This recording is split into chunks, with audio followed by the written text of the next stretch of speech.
Today we're going to go over secants, tangents, and angle measures. So all of these will be measures. None of them will be distances. And we do have a couple of properties that we have to learn about. So it says if two secants or chords intersect in the interior of a circle, then the measure of the angle formed is half the sum of the measure of the arcs intercepted by the angle and its vertical angle.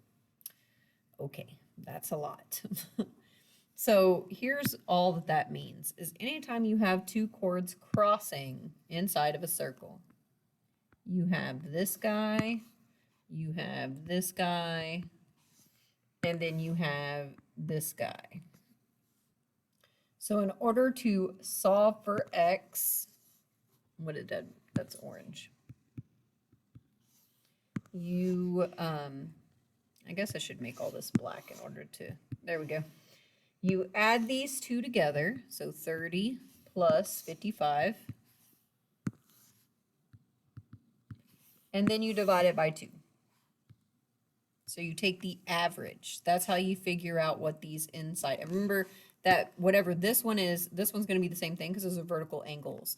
So both of these angles, to find them, as long as where the vertical angles is on the inside of a circle, then this is the formula that you use. You just find the average of the two arcs.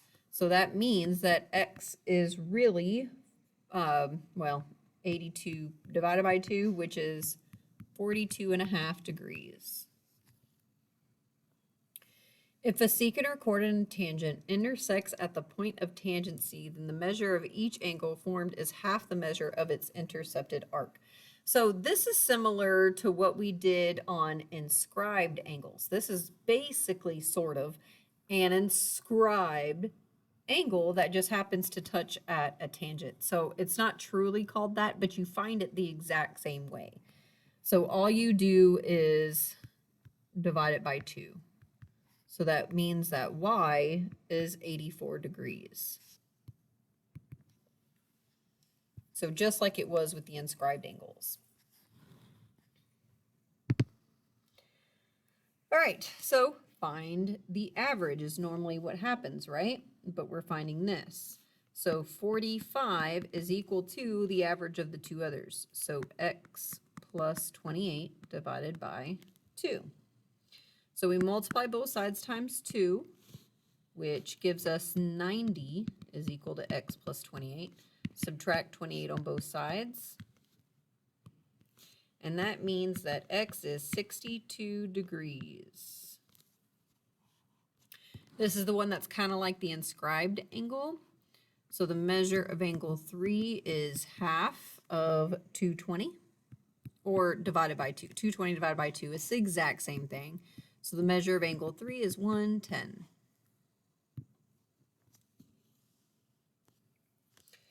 Same thing. Well, this one's actually going backwards. So the measure of RT, which is the arc, would be double 74, which means it's 148 or 148 degrees. So first we have to solve for what these angles are, and then 5 would be supplementary to that. So I'm going to say we're solving for x first. Oops, sorry. So x is 130 plus 90 divided by 2. 130 plus 90 is 220 divided by 2. So that means that x is 110. So the measure of angle 5 is 180 minus 110, which is 70 degrees. All right, so this is opposite of this top one. So the top one, you average them together. So you're adding in the middle. This one, you're actually going to subtract in the middle. So it's kind of the opposite. So on this one, and it's always the bigger arc minus the smaller arc. So for number 1, you would do BE minus AD divided by 2, and that would be equal to angle P. And all of these are measures. It's not going to fit if I keep doing that. So angle Q is equal to, so you would do GJ minus GH. So you always put the bigger arc first. You should never have negatives. Angle R is MTN,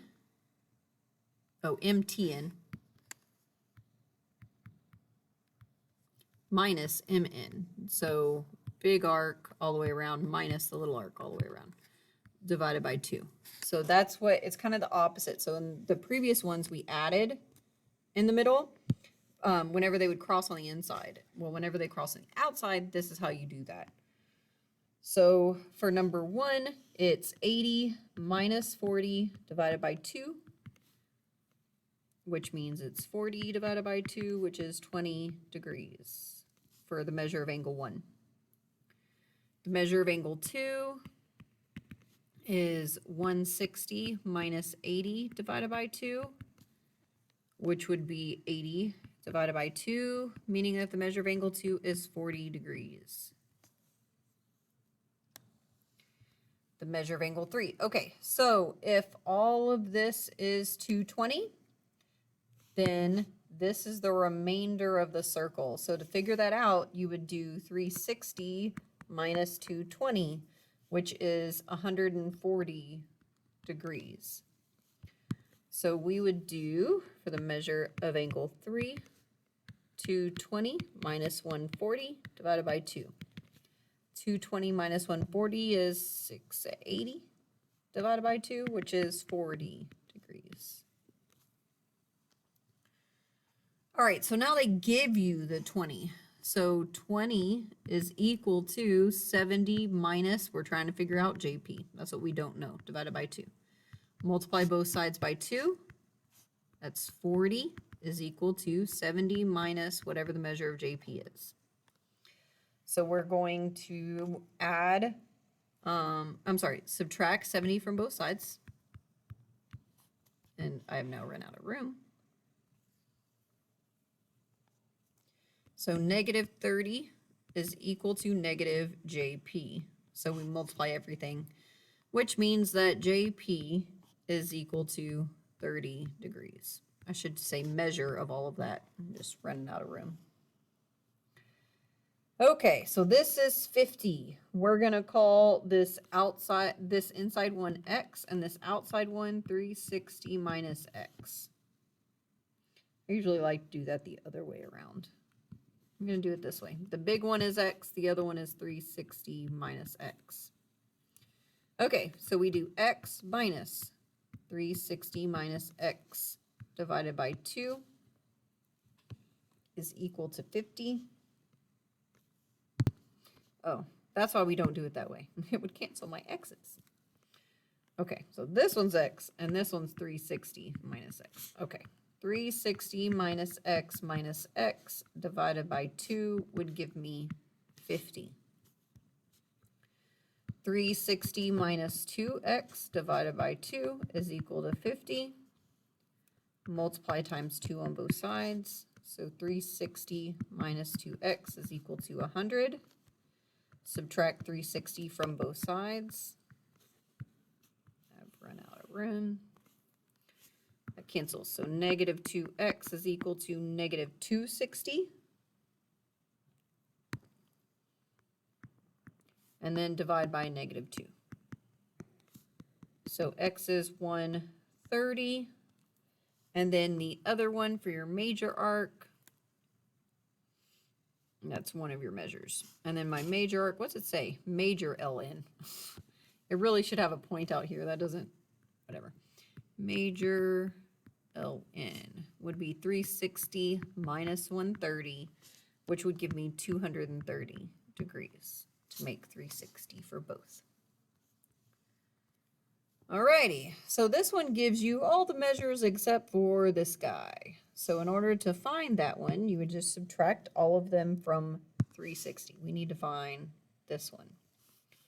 So 360 minus 110 minus 100 minus 80, which tells me it's 70. All right, so for the measure of angle V, you do 100 minus 70 divided by 2, which is 30 divided by 2, so it's 15 degrees. And that's how you do all of those.